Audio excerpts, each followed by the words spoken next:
Welcome to another video from DIY Daily. Just put together a quick video just showing you how to reset the TPMS light on this 2018 Mitsubishi Mirage. And just see in the top corner there we've got the light flashing on and off.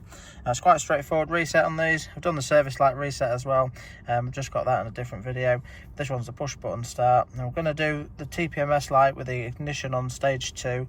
Just 2 presses of the button without your feet on the pedal, just so you get all the lights on here. And all you need to do is just use this button there. We just cycle through, just get to the one that says about the TPMS, which is that one there. Now, normally, because I've actually done this one once already before doing the video, we'll press and hold this, and sometimes you'll get a beep after so long. Let's see if it does it again or not. Might not, it's just because I've already done it once, but you should normally get a beep the first time.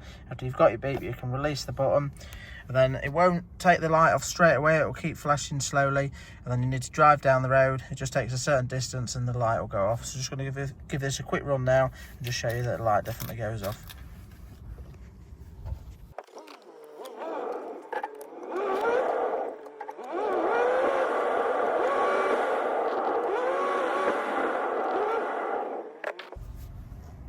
Right, so we've literally drove less than a quarter of a mile down the road.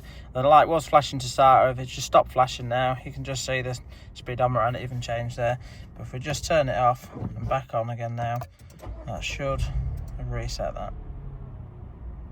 Yeah, you can just see that's gone off now. We've not got the steady flash anymore. So it's just a case, sometimes it's a bit deceiving.